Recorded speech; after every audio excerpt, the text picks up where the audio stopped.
আসসালামু আলাইকুম। সুপ্রিয় সপ্তম শ্রেণীর শিক্ষার্থী, আশা করছি তোমরা সবাই ভালো আছো। তোমাদের বার্ষিক সামষ্টিক মূল্যায়ন 2024 ডিজিটাল প্রযুক্তি বিষয়ে এই কয়টি শিক্ষণ অভিজ্ঞতা থেকে প্রশ্ন করা হবে। আজ আমি শিক্ষণ অভিজ্ঞতা 2 বুদ্ধিভিত্তিক সম্পদের ব্যবহার এই শিক্ষণ অভিজ্ঞতার গুরুত্বপূর্ণ কিছু সংক্ষিপ্ত প্রশ্ন এবং উত্তর নিয়ে আলোচনা করব।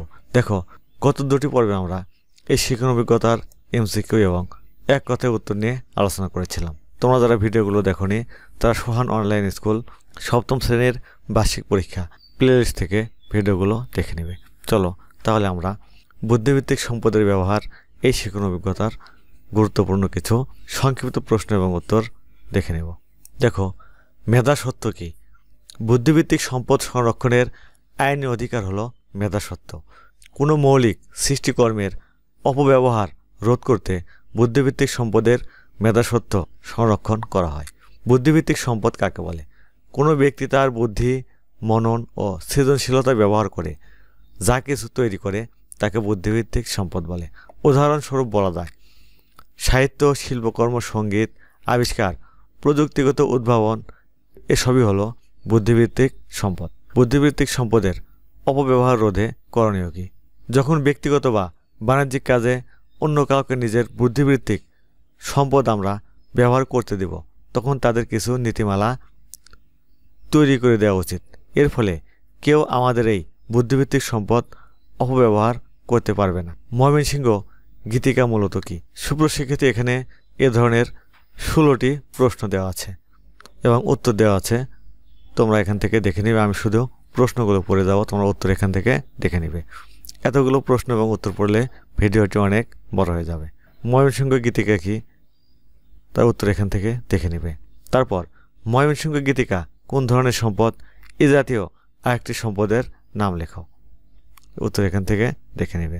ময়মনসিংহ গীতিকা বুদ্ধিভিত্তিক সম্পদটি প্রথমে কে সংগ্রহ করা শুরু করেন? উত্তর এখান থেকে দেখে নেবে। তারপর ময়মনসিংহ গীতিকার সব পালা গান একত্রিত করে কে সম্পাদনা ও গ্রন্থাকারে প্রকাশ করেন? তারপর বুদ্ধিভিত্তিক সম্পদের একটি উদাহরণ দাও। এখানে উত্তর রয়েছে পেটেন্ট কি? এখান থেকে দেখে নেবে। ট্রেডমার্ক কি? সেটি এখান থেকে দেখে নেবে। একটি প্রতিষ্ঠান বা ব্যক্তি কখন ট্রেডমার্ক নিবন্ধন করেন? উত্তর এখান থেকে দেখে নেবে। তারপর ট্রেডমার্কের নিবন্ধন সম্পন্ন হওয়ার পর কি প্রদান করা হয়? তার উত্তর এখান থেকে দেখে নেবে। একটি এলাকায় কি কি বুদ্ধিভিত্তিক সম্পদ থাকতে পারে? তার উত্তর এখান থেকে দেখে নেবে। বুদ্ধিভিত্তিক সম্পদকে বাণিজ্যিক ব্যবহারের উপযোগী করে তুলতে সর্বপ্রথম কি প্রয়োজন? উত্তর এখান থেকে দেখে নেবে। ট্রেডমার্ক নিবন্ধন কি? সেটি এখান থেকে দেখে নেবে। স্বত্বাধিকারী কি? সেটি এখান থেকে দেখে নেবে। সুপ্রশিক্ষার্থী, এ ছিল এই শিক্ষণ অভিজ্ঞতার গুরুত্বপূর্ণ কিছু সংক্ষিপ্ত প্রশ্ন এবং উত্তর।